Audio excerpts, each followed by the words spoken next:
Ye mwachigo sekutu sebam midian go fusewa sekutu sebam DL kasia body hintano no ne pa hontoma. DL News.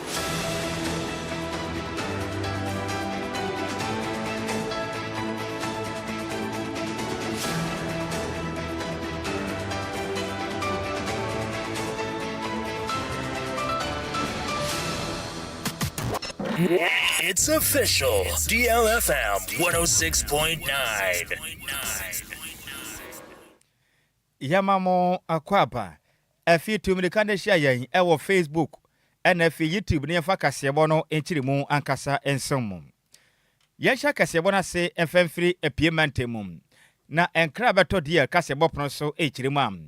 Eja ato warehouse bi enono eben eye achim odan supermarket.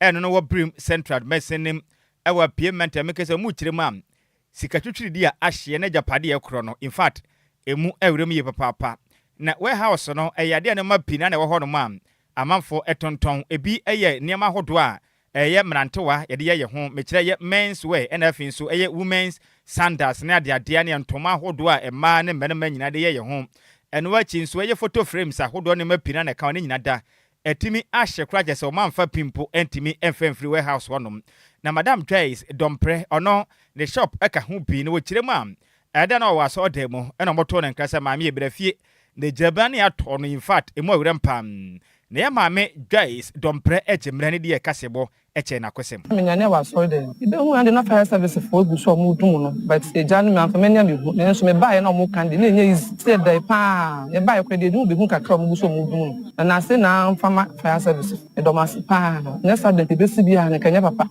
do mas the story aha me bla mo dum ne ku kan so mo da e hosi me ndai ku na ba ku fi kuma mo me yenu fi kuma so ba mpa boa kuma so me bota tintim yenu ba ku lu du nhwehwe flame ye de tu e ne ma be play ni na eku the ya ni na egu ni na ahye ni na amuko dum bibia ahompo bia mpo na ho ntenumre kwa no de ma mesa kanya no na obe omba mbeso obia na ho nsanopa no omoba no be yum na ma akotrek no ma bedum no obia na ho se hompo de omu na ho na amaso je bia na oba bi kom na ma kan so ma ko suko pot bi na amasa we na aba oh ene awreho apa no eni ye pa eni awuti ye eye maame ane den ede Joyce dompre ne shop ewo biaya eja eto ye mekire warehouse no no ewo achim odan ne potem ben supermarket no na ne nyina hye na wote na kwesem na no achi no na assistant divisional officer grade 1 ADO1 Ampedu Patrick ono ene kire mu eye otumija adwumayekuo no entembo mmodin akobɔ adwumaden ekɔhwe se eja no wɔn betumi adum na mekeso matumi asogena no adum no kram na wo kire mu a adehye wo mmea hodo a ejane to ho no mo na du ba bia in fact ahonedi ahu sensem wonom aboyen fitadeku omomfa anya hwe kra tumi se bia bi wo ho no mo ache se store bi wo ho no mo asi ho no mo ache obi anton hwe ho no ene se ne mango na hahan nya teagu ene afi nso eye koku hahan ne se ne mo ateagu ho no mo no ni nyina betumi aboa meja atumi to ho no mo nti obesere ehundie sensem ya de a maye mfa ni agro kra se ye ni ehu ni betumi aboa meja hyehye no atimi abam na wo kire mam na gya ntom kopie mu no na ade hye mo ho no mo boa na wo madum gya no nso no mo pese o mankasa do mo ahoden ekon etu egya na se na nso wo kire mam wo obi a wo ye omamba wo ahoden na ade betum gya no eno ente sei otum gya dwuma yekuo ni a ono no wasua egya dum ne sente obesere egya to ba bi na otum gya dwuma yekuo be pie mu pe moden sei wo ye omamba wo boa bo moden ne gyae na fa dwuma ni nyina da no fashe odumja dwuma yekuo ma wo mo hu nim de se be ya kina bi no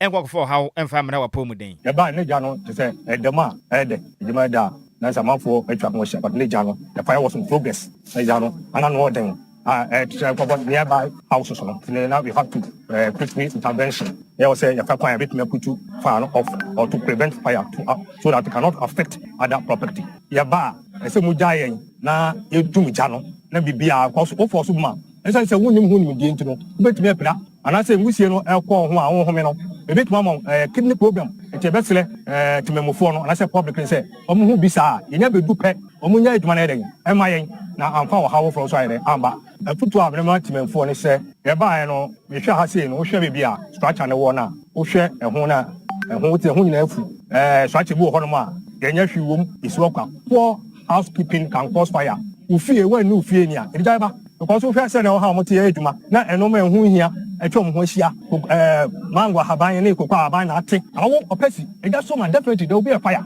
etu mesre baby awote no wo modern say ubedi honi ene baby awote no bo ho modern bia se obetimi ahudidie no etimi akonkane ene ya otebogura mum awo payment mo na ya assistant divisional officer grade 1 ADO1 Ampedu Patrick ena wote nini Yentoa kasebo ne so ne edasoa ejina eja hyehye ho sensema na eja ato eyezabzugu edwanim ewetifidu mantamu ama bayira hodo egu onina etimi ahwedro be ne ma ka ho pi ewodwanim nina etimi ahye na ejai eto edwanim ewbeye eye Adjoa na Adjoa Ojefo bosom ne de toso aduonu miensa ewon fimpi mienu ene aduonu nsia yimu achese adwadifo ne ra hoye papa pesa nso mo niema nina etimi ahye na timemfo ewo honom ebo modin aso mo betimi asie jana no esa nso mo ni fire station ewo zabzugu eye district nim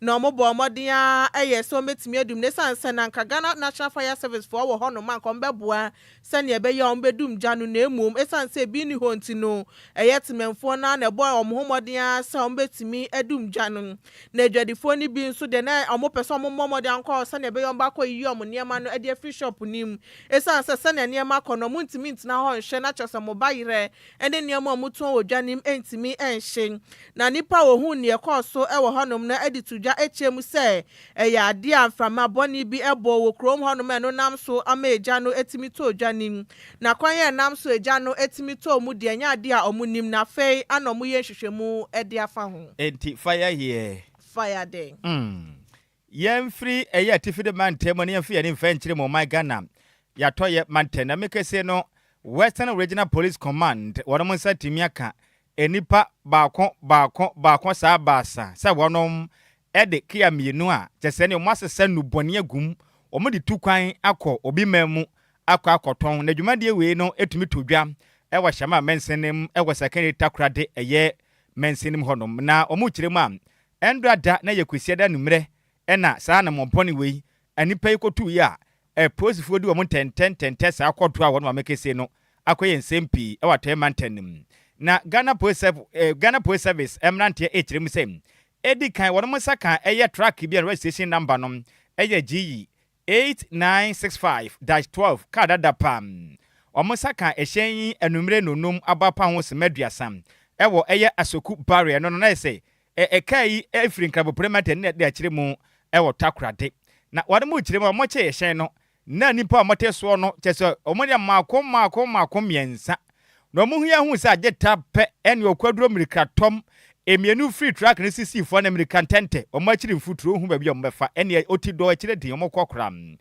na mu ba ko ka eche ne ho anya ha omoche no ono no ne den ade Moses kwakutawia ono mache no na posifo ekiremu a omoche ne pe na maka jesu openi na wonko ana se ka na bi wo hen ena oye openi ne den Moses kwakutawia ose mesremo enya menko a yemfa na menko kiremu ka na ba ko sha afisa nya ba akofo ne bewu ha fisi nyina na ebu etirim po se ekotondo ponen ena odo mokọ ekodu ba bia ehyen ba akọ esensi ho no na registration number no eye GS 3368-17 eno so mokwache no ewo nkrofo junction na wa mu kiremu se emre ba ne sa pe eno mo hwehwe wa mu hu ni se enubone pa je se nyasem kumo na mama mmode ahwehwe mu yere mu hu se enubone o makekere botomu no eye mako oha ne aduonum yenum 152 eye base je se ne no megumo ne nyasem kumo de aguhye ne mo de tukwan akwakoto mu kiremu se wo moka ne nyina bo mu no anya hwe kra no eka ba akubia no etumi contain eye 80 parcels of eye compressed substances such as nyina nubone a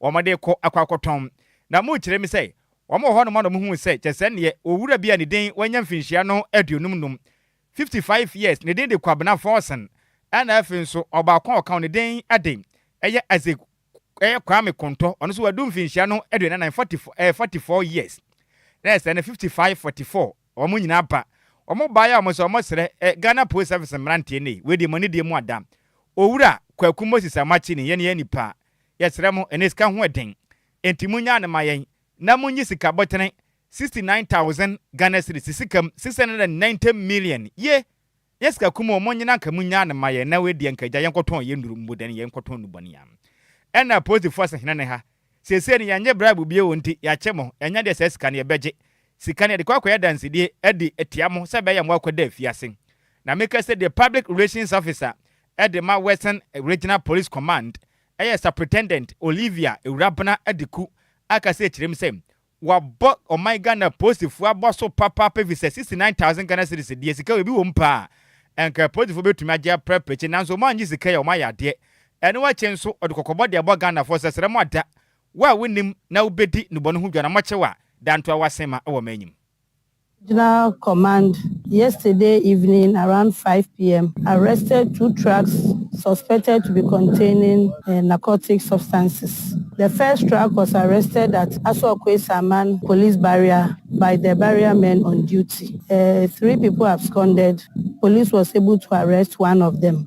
So the arrested one led police to the second vehicle, which was parked at Enquires Junction. So in all, we've been able to arrest 3 people. The 2 people, they came with 69,000 Ghana cedis to offer to police to negotiate for the release of their colleague. Unfortunately, police didn't accept the bribe and they were also arrested. This morning, the truck has been offloaded and we had about 152 big bales of substances in it. Each bag contained about 82 pieces of compressed alleged Indian hemp wrapped in yellow wrappers. The 3 people arrested, one is Moses Kwekutewia, he is 44 years. We have Isaac Kwame Kunto, also 44 years. Then we have Kobina Forsen, 55. Kobina Forsen and Isaac Kwame Kunto were the people who came with the money to bribe police. Moses was the one who was initially arrested. According to them, they came from a place in Kofodia and they were heading towards Ivory Coast and they were intercepted here. So police have started investigations. And after investigation, they are found culpable. They will be sent to court to face them. We would like to advise the general public to desist from such acts. We are very high alert and anybody who tries to come within our corridors with these substances will be arrested and made to face the full rigor of the law. We would like to commend our personnel. They were very alert on duty. If not, these trucks with these 52 bales would have passed to Côte d'Ivoire or wherever they were going. So we'll commend our men for a good job and encourage them to be more alert on duty so that these miscreants who are passing through our corridors will be arrested. Any no and a public relations officer Edema a police for Krabata a war at a mantemum. The day at the superintendent Olivia Urabana Ediku and Awate Nini. Yantua Kasiabone so na Inspector General of Police a Christian Tata Yohonu Edin Sema Tuja Chemu said a nipa na ya omona shakro no bo no call so e wo hwim tigo junction no a ya santimante mu no omatimi achewo na ya de a nipa no odi omanim no de wato nananom e wo nsiedo na monam eye police operation no call so e wagefo aboso me ne de to so eye edu won fimpim yenu ne aduonu nsiane ana cheso mutimi eche eye nipa nan yi na owura bia ye friend Andrew Samankwa a omobo omode atu ni oto hye ne sutu no tuo amoji ni Toyota hyen yi bia omodi ni kodo ya sabia honom na omuchem se wato anananom e wonse edo na police fo obo omode aye hwehwemu a timi kwachi nipa odikan e wogefo obosome ne de to so eye dun wotwe a suspect ni din eye akwasi manu ene omobo omode a timi trezi eye mobile phone ne sanse mobile phone na ekita no eye Andrew Samankwa omoto hye ne so ekun no esanso ewia ne hyen anende omonam so etimi kwachi eye akwasi manu omobo omode de ne kogina eye asokwa circuit court mienu de etoso mienu ene omobo omode de sobo de bo no ewogefo obosom ne de etoso eye aduonu echemu se wawie japade enu ntu no omode ne koto eye police fo akache echema obenem bosom ne de etoso num onsanso emegina asem dibia honom no mundi asem no enfa ema no na ye intelligence led operation so etimi ekoso mamutimi chi ni potoso mienu eye Bashiru Tankwa ono omoche no watonsu high school junction no enso ewa santimantemu eye ogefo obosome ne de tosu dunk no ewa mfimpi mienu ene aduonu nsia yima na police fo nso akiri omobo omode atimi chi nipa mienu aka no eye Kwadwo Amponsa ene Emmanuel Kwame Apia ene omochire wom eye awo Gyefo bosom ne de to so aduonu baako ene aduonu mienu ewo hwere so eno ebe ye buo krom sanso anadanyame soja barase no so ewa santimantemu na suspect baako ka ho aye frɛ no eye Eric Echampon Edu omuchie ma ya dia etuo etimi eka no on na ye gang leader ne etuo ne ka no omobo omode ade ne kodua ya sabia no wato anananom ewo nsiedo Yanto akase bo no so ne yemfe ye ne nkyeremu ewa sante mantenem mekire Ashanti region na adehia wodemo atwema eye behina se eno ne ye krodua ewo atwema kwanhoma mensenem ewa sante mantenem adehia yi ede adesere ede ato Ghana ban wo mkebiewum enim se wonam sere o mada esubonte o krodua ma ye frɛ no eye Abodwese river chese na nya semukuma akra ensamso a ewo nsuo no so no ni nyina bubu ma na ye huhu akwaye owu afidi a sempenifu ama wonam nso no eguje mpam na adehia kirem se wo hwe se de ensamso na ye na se de aye no enne nsuo totɔ na se Nyankopɔn anya dom na se gi se woma enipa mbetumi ahwe wonam nkwa no enya semukuma akra mekasai adehia chese mu tu kwan akomeme ahodoa akwa kodidwa akomunyuma so a na akwa awerehosem efrise obi nkɔ na obi aba sɛde ensamso na yɛ in fact oba Facebook no so DLFM 106.9 ehu pantu de to ayen wo Facebook ana fi yituna ba hwen ensamso sɛde ayɛ no in fact wo fa so a wonsunu kura gugem ti amako na bede hu sensem no ne nyina atumi atwen asensan na de kyerɛ mu a nkronkura ahodoɔ mpotem hɔ no mo ebi ɛyɛ atwema bɔko twede trobom ana fi so nkawe nyina no ene omuntumi nkɔ na obi aba efrise na nka ese omoboa no mudwumadi ahodo ese omukude mutumi kɔ de okɔ na afu mutumi kɔ de okɔ no nyuma so akɔte na store no de obɛkɔ aba adwuma nyina no obi ntumi nkɔ efrise nsamso nsa de ayɛ no akɔ yo wafidi ampanifu ama wɔnom so no egugem kram adehye kyerɛ mu a ɛnan misɛnte ne ama ho kyerɛ pa ɛkye agba kɔtɔ ɛto anapada so ne bia ka omuto mbɛsere Ghana mampani ɛne wɔn ka biwum efise kwan no ɛnkyɛnkyɛn nyina dwira guma ama akɔ yo wafidi asese no babi kitua bi na de hye ne fa Nyankopɔn anya dom na sɛ hye bi nam samso no so ne sɛ dwiri guma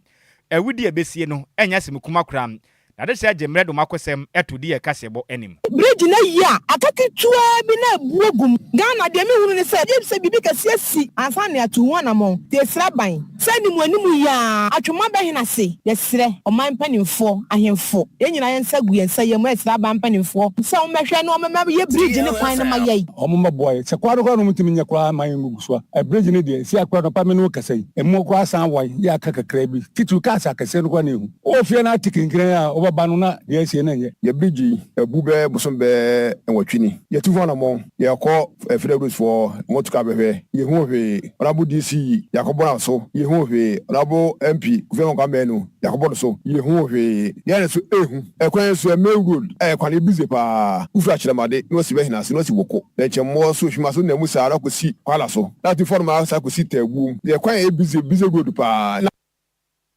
ene kwan no eye kwan bia eye busy load pam ene a wuti ye aya adehia wonom wo atwema behina se eno no ewa atwema kwanhoma mensenem ewa sante mantenem na amaneboy yensem twreni Samuel Ofoliboaten ede difiri asante mantemu ebesom yen Yentoa kasiabone so na dom kuma ba no dini aye Alexander Afenyomakin eden sem ede atuja echemu se ye mampani John Dramani Mahama ban no embomode ansem ubegyan sem kekane abebuo nsem no no mompenjuma efengu oman mu sane be ya mpuntu obetimi aba oman mu na okasa ewo young aye commons forum no course University of Cape Coast aye meminde etwemu Gyefo bosom ni de tosu aye aduonu baako anam na hyebedwani edema afutu aye Alexander Fenyomakin edi tudwa na ochemu se afi baako ni amobet na abemu anya ade amatimi aye niema amohye ebosam ba amobeye ebi ti say ye Women's Bank ya mobeka ho asem anya ade ye hu so hwe sanso ana 24-hour economy policy na mode ba ye ne so na anya ade amudi di dwuma nti nkebe ya nka momomode ahwe sa unemployment amani musu wo man Ghana mu no mobetimi asi anokwa ma pandwuma de egu aye aman Ghana mu sane be ya mabunu no so no ebetimi anya adwuma etimi aye enya kasa sa keke na monam na mo kasa na mo bube na mo kan nsem ahu hia na emu adwuma no na mo pegu aman Ghana mu ebetimi aboa esan sa Ghana fo bebre na ehwe dwuma wudi ewo man mu a no beboa wo man sa na omatimi aka se aba omoto ye no mato ni ye na emu manya kasa sa keke anasa amanyosem na wo ka ne wo pe bomodi aso obeye dwuma no beboa na tememfo nso asetena etimi akoye. 1 year we have seen a government that believes in rhetorics, that talks more than it works. It promised the people of Ghana 1 job, 3 shifts, and called it 24-hour economy. It promised women banking. It promised to increase the producer price of cocoa to 6,000. Today, unemployment is on the rise. Today, this government has failed to implement its own flagship initiative, the initiative of 1 job, 3 shifts. Today, it has rather created a bureaucracy for its so-called 24-hour economy. To our mind in the minority, this 24-hour economy is more than a slogan. It's more of a slogan than a policy. The women banking has also not seen the light of day. Whilst the government talks about inflation levels having come down, the ordinary Ghanaian is going through crisis. Electricity has shot up by almost 30%. They came to repeal the e-levy, but ended up coming out with a law that charges 1 cedi per litre of petrol. They introduced the Doomsday levy. And above all, today, the suffering cocoa farmer is at the receiving end. It is time for our government to move away from slogans. It is time for our government to move away from the political rhetorics and focus on the core duties of governance, development, job creation, and the rule of law. DLFM 106.9. Ene ya uti ye dom kuma banu dini onu aso na yemra shebedwani edema efutu Alexander Afenyo Makin. Yanto akasia bono so de nyina mu ewo nkran pompone mantem ne nsem no ebi ewo kuradua yi mu pam. Na yenyina yenim sa ban bia ba na obo no homade so betumi aboa na eja overhead ene amanfo atumi anya baabi atumi afaso akama akwane bede won sensem atimi akonka na bowura mu poku ase ne potema chese ne yaban atumi aye chese ne food blade kama pa no beboa sebe ya de hye won mo fa poku ase ne potemu no wonom enkwankofa kwantempo mu na hyen atumi mbonipa enkunontontwene na bowura mu oka west eye mensin mo nkra bopre man tempo poku ase ne potema ade hye potem honom wonom uchirem se ne food blade no ten say ya ne senti omuntumi mfonom ne nam kwanum na cars eba wonom ku wonom pam the senti ya na bowura mu nsem kwantempo no so a ahyen bo nipa basa opoku ase ne potem efrisem sa food bridge ampenifo ya nyade nipa efasom na yenyina yenim se ne nsanwam kwantempon te se ne ahyen namso amerika 10 time of kono anyasem kuma na so ne nyina chi kobrane etumetena ase aka se dabi mepa de mpenifo ya food bridge sen ka memfaso nanso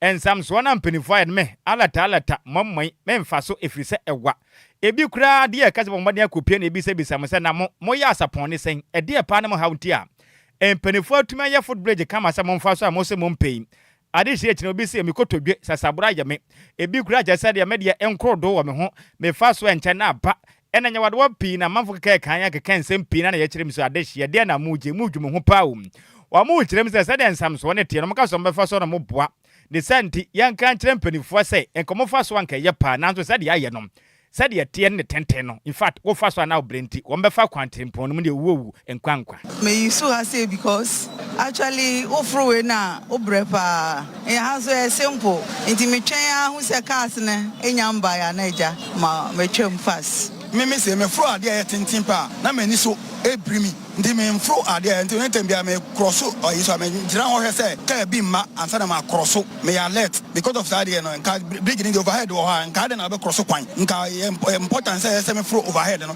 be me fro me ni so brimi nti be bia titi bia nja ban so me ntra me hwe for na me ni so brimi there me fro but in particular I'm so exhausted so I think I have to use this place yeah me faso me ni so blame me to me faso and no na me to me faso me kita me man inside there etwa ka akwan me problem kese pa se bia se me fukura na me kwa ada se me so obi mu an obi di mani ma me so ni mu ayede no so aso me mu no di mi asane ene o che me anim asem ko wasana na wasuma poku ase ade hye fa kwantempon no so mutwa mu no o makusem ni ofo food bridge na ni so bire no nto be fa kwan maka bo no ope no na eno achi ana taxi drivers omo eye adwuma opoku ase eye food bridge ne nchen echiri mu a Chesen kwanhia ekoso ho no ma hyɛn a ɛgye ade hye kra firi omu nsɛm na no ɔdene wɔde mo atufu aka nanso edum pɛmpɛnso bi na mu tu ade hye yi fo pɛ atem ne mbedi watam ekotwi brabraman keka aniframa nsɛm akyerɛ wa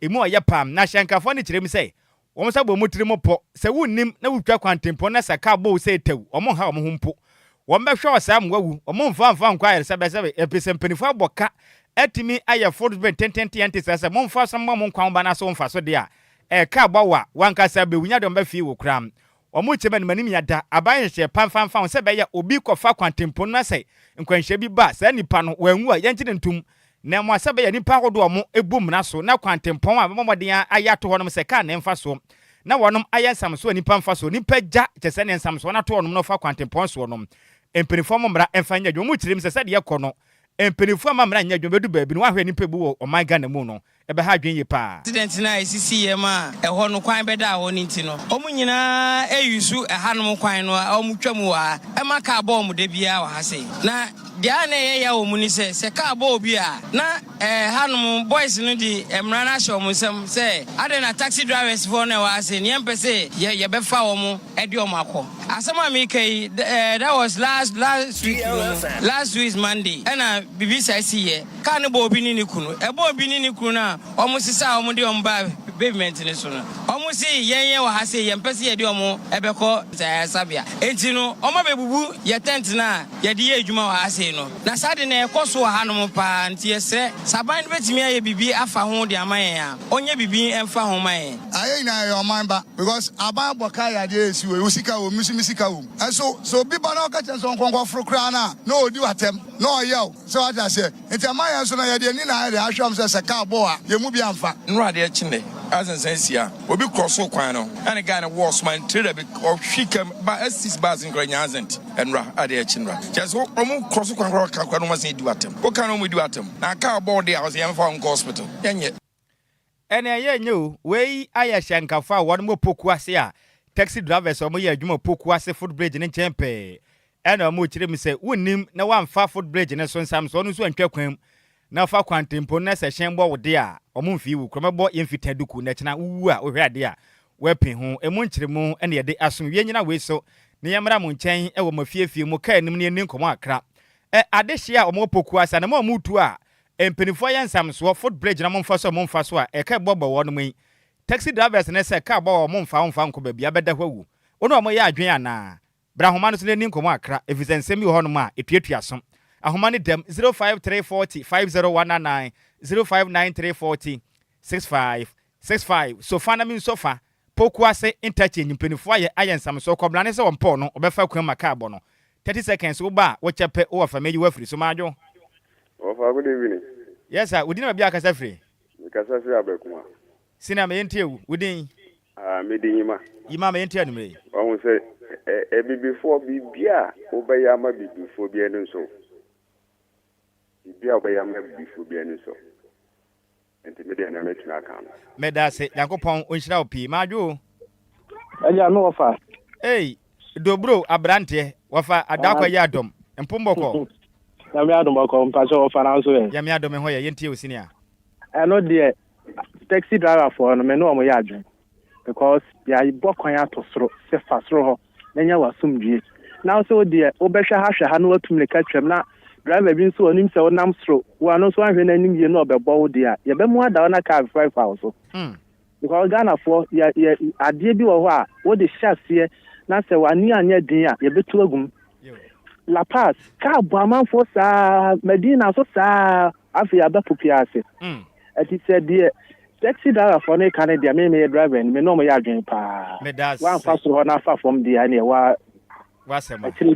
echiridi medase majo Oba sa kwa de tema community 11 Oba majo meji usu opening pombo ko de ofa nyamia dum ofa meton ka che me shawopa yenti usak yese on tiapo yese dem se pombo ya dum bibia dadin yenko ofa ye before ya tin enti me ni driver for no e ya adwen pa se kan twifa so a driver no mo nyina on twifa no so no nko because Ghana for ya so din medase sa kwa de majo hello Adwoa Yeah, we didn't be a casa free senior.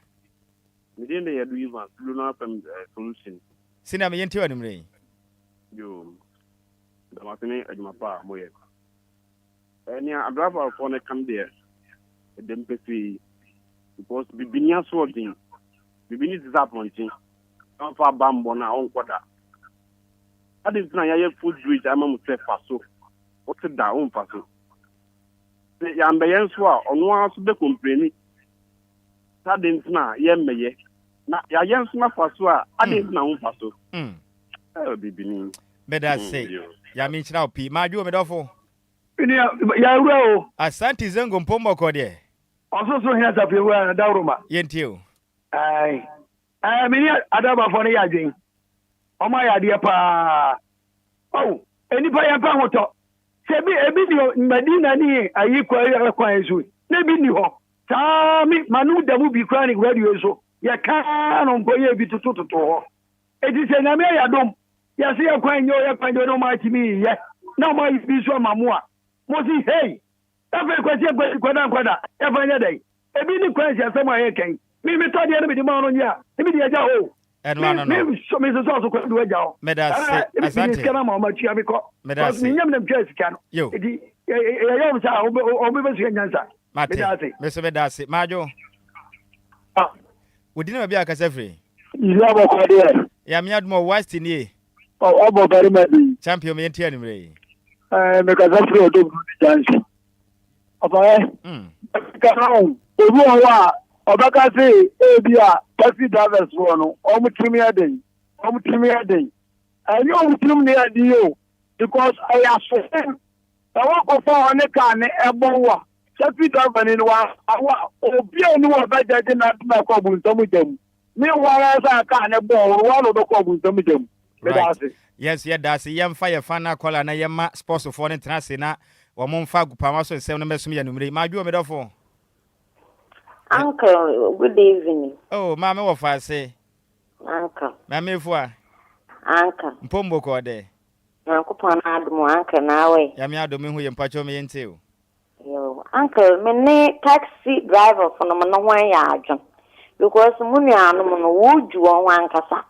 Sa ba no so anye overhead na am ho na nka wa akuya na obobo.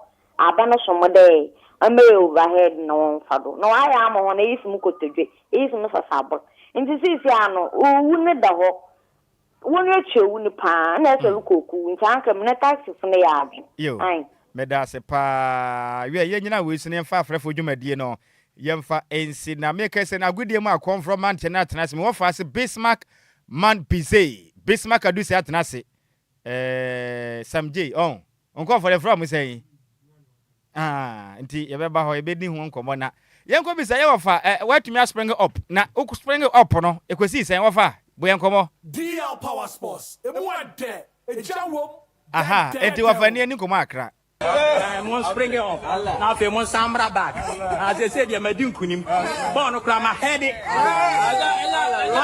ma she go mun ka she go Hello, my name is Emilia Probe. You're listening to DL Power Sports. Madam, for the problem is that I think the referee is for them. I remember I scored a goal. And after jubilating, they cancelled the goal. Why? Because it's for them. 2 goals I would have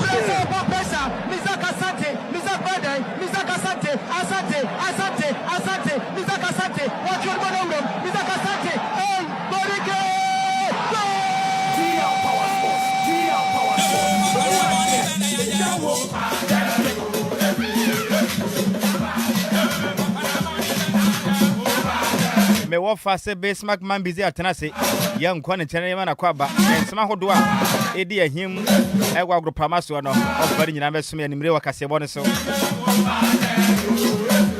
Bismark over majo yeja empombo ko de yo adom hu ade pa ensem ho sem hu se kotoko mukotu mre oh young apostle they say na say young apostle mu masa omonye dom masantra anopa na Mr. Heitman pese oh jai na mo ko she young apostle say mo makasa mo ye young na mo apostles on kete game na ngasa ne die hasu fo ko she omo no enwa na e game no Na say has the no.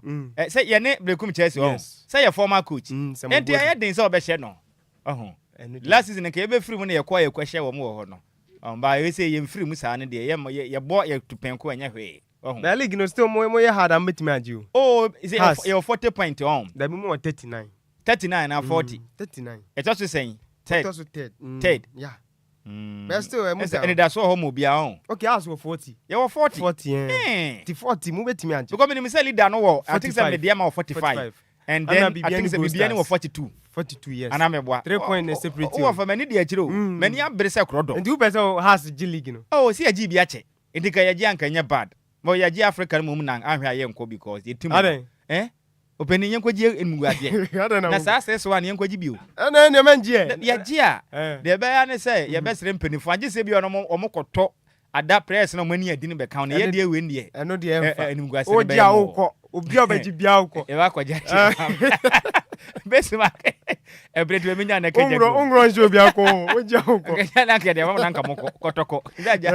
know you're quite just so I'm quite GG man. Some who don't want to come back here more crass. Says the Gramont to me who's a Yameo. What Jao, when I'm a catcher. Now, I asked us so obey. Asna de me I just said to my near clear that could fit tell and ranting. Clear, I'm winning jelly. I got to own. Say, I'm winning and Aka 5. That's yes, you are standing match. City was standing match. Now, tell one year out penny jai. City Berry and Musia say any ask now match. Mena me ask now fan but because of Semenyon Tino, and it is here and man of Dosrum could be a Man City. In the Arsenal for 1 day. Men minim say be abo say ya no miu ehu o Arsenal dey motumi akwada soro wasa e di machin musa City switch ensin dey obetiato se team mi beji Premier League na yes second round o lose games bi asa o oni Wolves obi a hye no da last crowd wash 2 am na betiti ni watini nyina na say omo hye on go kura kan Arsenal no mo team na am say no mo keeper no kura ni we say Gabriel no dey say ke omo coach ni na ya no hoye mmobo because otimi ya adwuma ni nyina am say onko hwe ni shebrem mentality ni da bi ono enya bibi ni ono akoto obi na brofo na etumi nyawo o jai openi ni one time no akwayaw da bi broni ni one time ya de na ekoso atoaso most be 5 oni winning mentality say onya coach bi na wo no na kontemu na mo kitas na team wa je league ndada brofo mo free sente nyina officer bibi fo nkwa ne di bone bet oni wadwumbone no aka say obeye wo mu di bone pa bone do di be say bibi ni nu akoso na o twene say broni ni sa time omo so mo ye bi na je say ye tra mo de ye no so ntra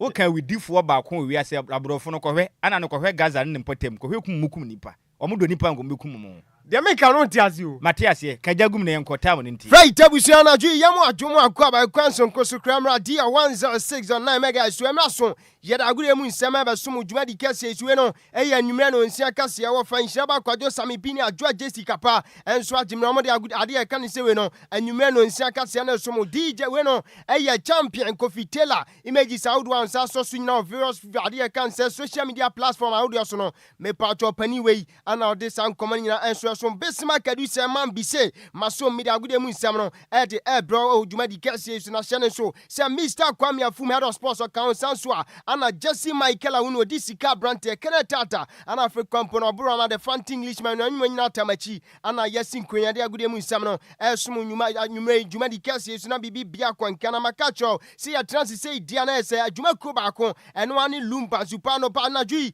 me pato wadi dia wie enso ban na wonom me kanfu Lumba super enso ama dwuma de bia wudi no anwumre obema nsanso aka Lumba super ni bi na se bibi bia kwanka ma dama ya jemre de agure mu nsem no enso esum dwuma di kase so na bibi bia kwanka shasia asuju be shasia fifie na over the weekend games how do pinato dwa enso Ghana Premier League me no ka say week 23 ana ye ifi o club ye friend say summer test 1996 trafie enso Samurai boy me pa chomane club ye friend say Media Sporting Club enso equity after the game openina ye friend say Christopher Enin one no head coach enso the summer test 1996 odin komo say enso anesom yen but that's not what I was expecting with the results.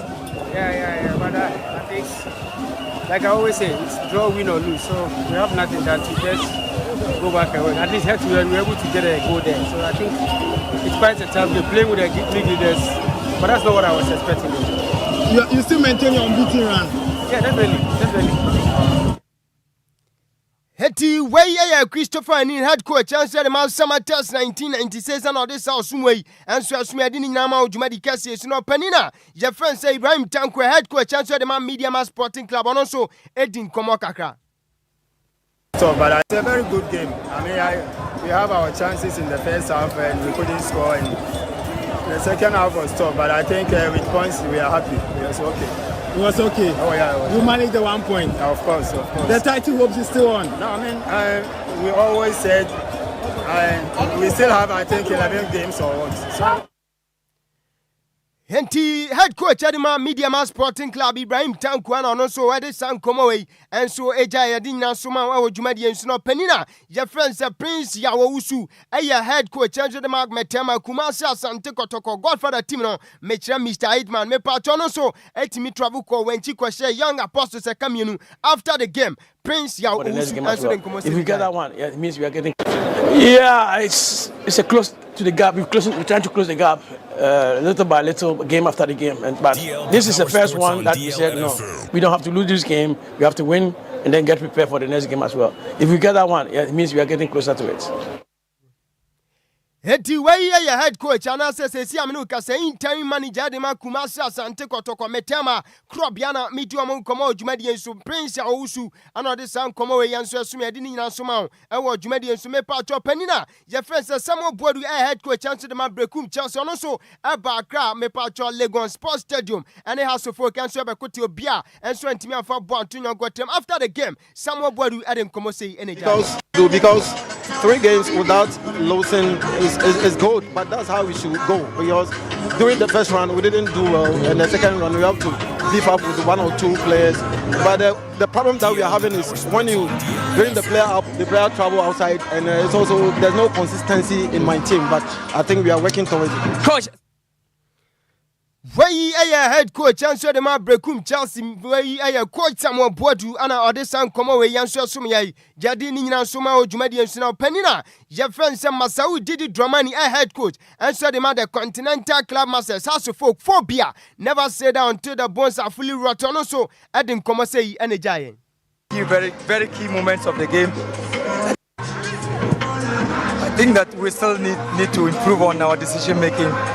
In those key, very, very key moments of the game, I think that we had every opportunity to have at least scored a goal, if not more, but to score a goal and then we don't control the outcomes. We can control how we have to do, how we have to set up, but the decisions.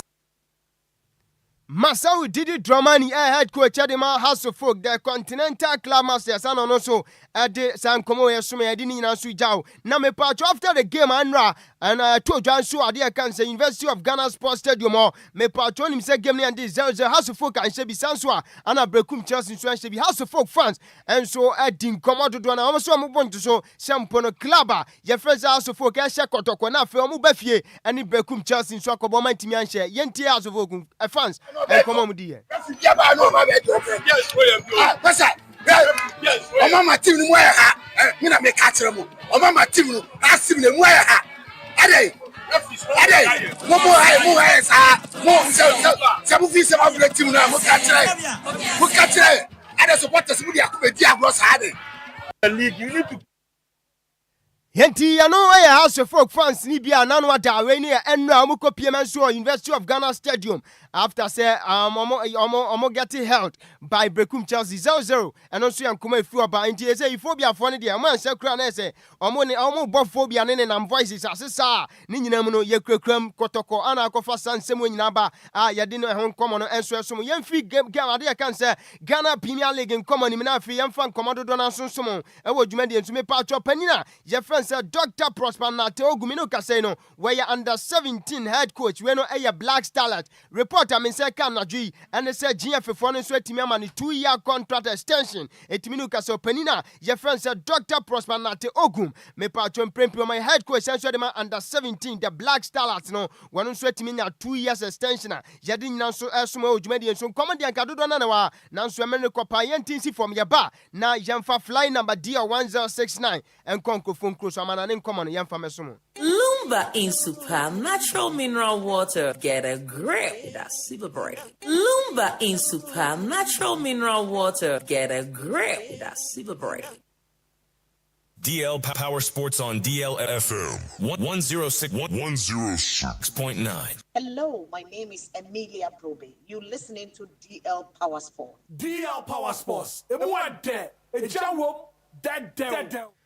Right, Abusua Sinkonya so high dear 106.9 dear Power Sport Jumadie Anna Yade Suma Numeno in Sankasia Sumidino at a Bismark Adusei wo from Imam Bisa Sujua flight number dear 1069 Yadia Conco Formaso Amananim common latest exclusive Yadinya Besomo Ewo Jumadie Suna Bibia Kwan Kai Nation so say nya try say dia kan ketasi Lumba Super enti Lumba Super so for Jumadie ni naoka Yade Agude Mun Samna enso Sumna Bibia Kwan Kai dia me pa Johnny on live on Facebook, Capital D, Capital 106.9 champion, Kofi Taylor Dama, images out one says so na yadin komo, me pa chomenu kase die, winima minor your friends Morocco 2026 WAF Konweno, Eya Emano, African Cup of Nations Seto Jano, Menu Kase Omono Mujesi Omanaso reporter Megada, and Nana Juice Morocco Mano, Amonswe Timia report to a camper, just a Bibi Biadi Damanonsu and Koma, if you are by Yadin Naso Sumo, Medicase so, na Bibi Biako and Canan Pato Kafa Sueno, or Penina when your friend say Olivia Safari Kabeni,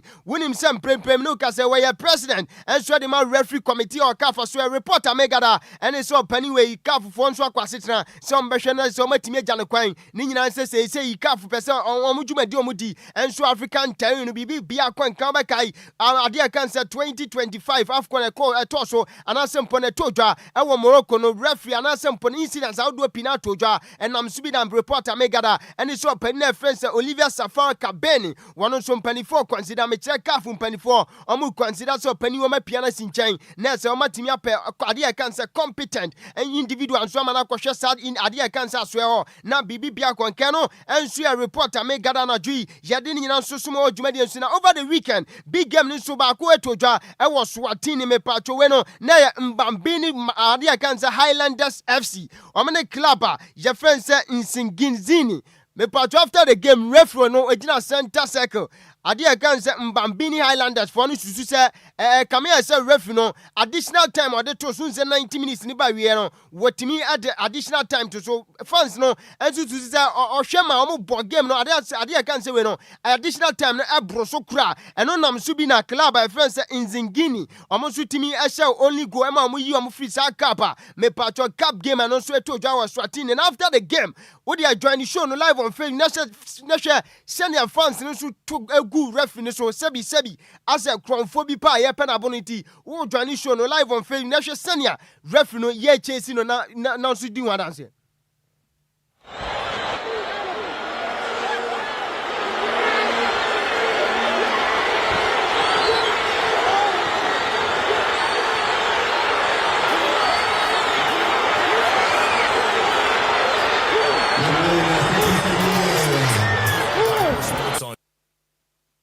Henti referee partner is more than Adia Cancer tempo run we run for your life pa na fans in na masa ma invade pitch na referee say security for crime team and stop fans into ube say referee pani edi no koma yi wono so America tente pa go masa hey awetwa wa abrabo no edi o Sikapa na form edu say obi papa pa o dwane agene kra na o dwane show live of say na kwa bi sana sigu oh arahu aya na so there's a referee na say or that for my say aban so yade gune so eno so yan koma afie Swatini mani mu pa yade ni nyina so sumo dwuma de suni makwadana and say we ye pani na friend say Emmanuel say yade bio me no ka say a former player e de ma Tottenham Hotspur so say dijuma en so de ma Arsenal na masa pani we during that time all free Arsenal en so akopie mo Manchester City unim say ono Olivier Sat ade kan say platform na say club your friend say Arsenal on a better note na me no ka say no was it club ade kan say EPL title racer between Arsenal and Man City no was so no susu Manchester City so ebetimi agi this year ade kan say EPL no na bibi bia kwankan no enso pani na friend say Emmanuel say ade ba de we no Togolese international so ade tudwa yade ni nyina so suma odwuma de enso na nim club your friend say Tottenham Hotspur kopiem enso English Premier League na so ya 2026 enti from January abanyina na me no ka say webe next week na run match me no Tottenham Hotspur Penny Club me no kase obot ade kan say EPL ono so enwini game enti Tottenham no empempia na sempo ne this year 2026 ni game bia be ne best cramp no eye draw no so ya reporter efi oba de nyina so somo dwumade so na Thierry Henry eye former player edema Arsenal me no kase yesini statue enso ewo Emirates Stadium na over the weekend game Arsenal enso anasempo no ade kan say Arsenal anase Thierry Henry enso ne ma enso kopie mu ade kan say Emirates Stadium na ne mani busan say statue yesia ma no kame say statue no wamina identical na statue no wamina no say ani nyina say before say ombe say statue we anase image om use here statue we na a game between Arsenal and Tottenham Hotspur na every time bia when Tottenham Hotspur bobo bia no on pe Tottenham for sem enti za game na no Tottenham kobo na say wa pemu pa no e moody eno na omunya sa image na omde yes statue no yentie sene Thierry Henry so echechem kire ne ma no.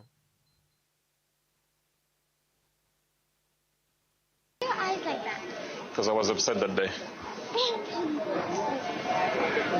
Why were you upset? Because we were playing Tottenham, and I don't like Tottenham. Why are your eyes like that? Heti ne mane busanza adan na masa as statue na osuo no wamuna kakra ubuafu kakra no say ahin na mamina esanse na me ne Tottenham na kobo na say na den na won Tottenham kobo ma cha wamina no say esanse me pet Tottenham fo asem no eyo opani na ye fan say Thierry so enkoma onu so kodi ya de nya so somo e wo dwumade so anopa wo join in morning show na obai kai say Godfather Mr. Hitman din komo say aka 108 days na FIFA World Cup no and so e ba so na me no ka say first game and so be to dwa e won mine first say Mexico me patro Mexico ne South Africa na beba first game na reporter me gada every Mexico so ne say massa say entokwa pa na Mexico for on enkofo we no omo ya drug pushers and I said drug dealers anti gangsters omo Mexico omo lord and I say we no omo pani pa we no ni dino enso de El Mencho ano police for kuno enti anam so bi na gangsters for massa ehini ha say ya pani pa no matimi gane ne down matimi agene craft ni sem de ne Mexico kromu aye ne mo be chia yam so ntimi no ka say de okon pa na se ntokwa pa ana asi o Mexico mine mu say me no ka say airport eye international airport reporter me gada ene say we no eye ade kan say Guadalajara airport me patro say enkofo no so atwaga to a ne na me no ka say cars ahodo a eno so na mo ade kan say dan ahodo esisi wonyina no me patro enkofo we drug dealers and as drug pushers and so timi atwaga 20 me no ka say wonim say ade kan say World Cup playoff crampo e beba no ye be bo games ni mi so e Mexico man mi ti say FIFA and so e consider sempo no Mexico on betimi ayo ma FIFA World Cup host ni ma na bibi bia konka no so e yankoma akafi oba edi nyina so ma e wo dwuma de so na over the weekend ya sorry so na for last story we na fe yan sorry so me patro Cristiano Ronaldo esi akande ma anasa na over the weekend wonim say anasa gamer amne Hazem boy no Cristiano Ronaldo enya 2 goals na after say onya 2 goals no awia nwumre yi wo be kai say Mr. Kwame Afume so at the story no Emma at the time and patro Queen of the Airwaves Antiama Silver Lady so tra say o ade kan say ben wa show ne so no wodi san komo na Ronaldo after the game on so di komo was he say we belong to ade kan say Saudi Arabia esan say nabusua omo pe Saudi ne ma ne yere num nyina enso pe Saudi Arabia yentie Cristiano Ronaldo to Saudi Arabia is a country that welcomed very well to me and my family and my friends. I'm happy here. I want to continue here. The most important is we keep pushing. We are there in the top. We don't know the result right now of the other opponents. But until now, and not on the top of the league. Until now. Let's see. We do it our job, win, make pressure, and let's see in the end of the season. Heti wey Cristiano Ronaldo CR7 na say onoso epoto asa abrofo kasa we yanso gu wa den chase nyina nso ade ma e wo dwumade nso encommand yan kadoda na wa na so na emre ne ko ma hu say DJ ade kansa afiba the international DJ antema PA no watena se wo de ade kansa awoso no e be so nti agode mu nsem ebobo nyina no yemfa si kan ketesi Lumba super na ya show so no yemfa nche mu otepa chese ade kansa obolo pa nchia we na telepa Emko Emma Sam J Bakery Sam J Mama Julie anwumre yencha no girls nyina mu ye brutal mu ye heavy pa bibi bia nso didam ti Sam J Bakery anadwi yemfa enche mu aden yenso mama na afa kwampo no di Macaulay me no kasa we ye CEO enso e de ma big ups barbering saloon we were Ridge Junction, right beside International Palace Church, and you may many interest you beam, and you may facunya is an amentia. Tiwafa, on this note, Yamfa good moon seminar in Simidino at the Bismark Adusei, obey my friend Mambisi, Yanda Lumba Supasi. Oma Mode, we any buy, and you say from Sam J. Bakery. Sam J. Bakery.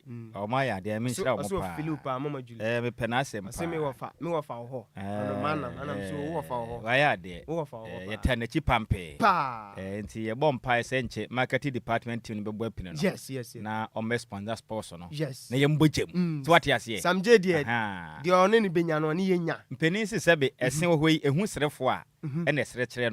And he what that. Nema pedi actually say or pepad ma DLFM enti ebe kone naso so what you say oh yes ya kwatwene dese na be sponsor sports any programs ahodo Samje every ya bona baso me wo gide say Samje ya me nhira na enwume me kwa na me di nkomo bi na me pam yes Samje Auntie Julie say no ye kokua mu nsi oh yes wo kan sisi ya obetumi akoda afia se kra na me dem say no wan na me be ka kire waso man kan kire wano mate se wawie okay twanyansa mene ayi won komo bi nti yewie sisi ana wako na ansa na no birthday bi amenti mfra yewie a eno no twan obisa nwum bi ama ne dofo bi na meba na yefa woda soronko emfa ma ahofedua ne din ede ever eco school e was St Patrick's Nursing and Midwifery Training School eno ewo offense so na we efri abeta ana offense so Frempong Rooney Emmanuel ono ye PE ono kransi special aid edema afija kwable not DCE ento mu chire mu a mo pena asem ye pa ene aya ahofedua ever ubede panso ever ya menhira opi na onya wo kese onko so amfa na basa kese no ento wo so omma adusua usua no yakopon ma mu hunumu ni nyansa dachi bia no be yanim de etimi ade ahya Ghana de hia wono dodo wono mu nyina ya de so happy birthday ekwama no bro fa wa twere no menkotu ni sa wasi birthday wish to my dear friend ever St Patrick's Nursing and Midwifery Training School offense enti we efri abeta NFA Rini eye Frempong Rini Emmanuel oye PE ono question na special aid edema afija kwabre not DCE enti awoda no enkonfam ever ya mission awoda no onye no sonko kra me wa fase bra kranten na de awodai efri asante mantemu bre na kase bone de ye bunu komu ma menkan message menu bi aba ye na ye nso na my sister na nwuma obi sa say obi ye etinedi no ye mmoma Ghana for na dole ya Agyei de aba na was sami bi ubekum ye pa o otafri ja sesen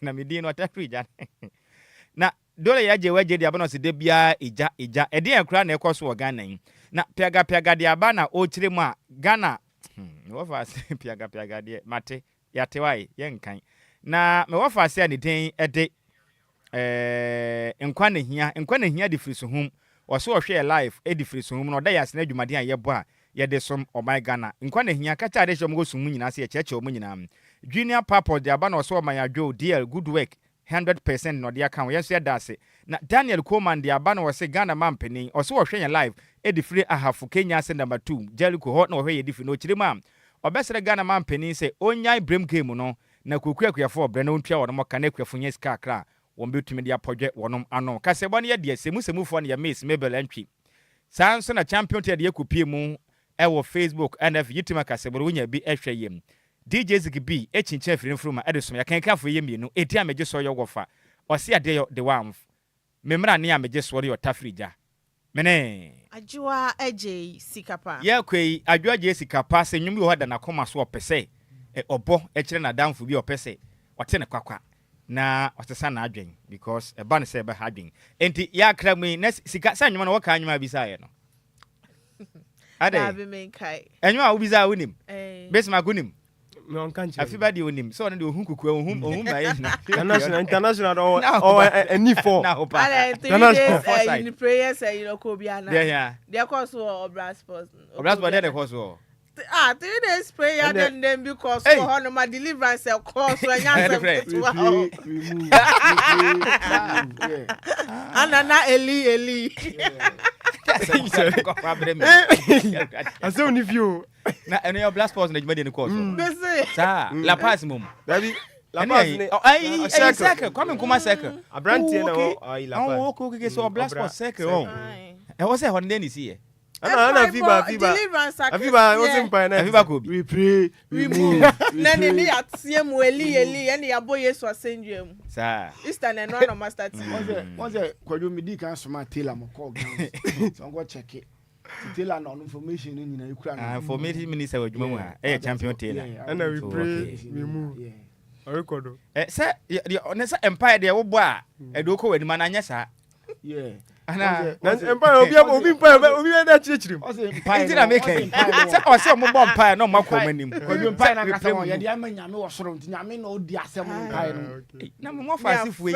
Mo fa hin fa mo ba adwuma. Ye mi sire mo wo fa me ho so sa abro me kire mo ada. Mani di mo ada. Mo kaka me sa me mate. Nyame nka mo ho. Enti Adjoa Agyei Sikapa anwuma bi sa ye no. Ene ye de ma mo no. Ye mo bibia moniti a ade hye.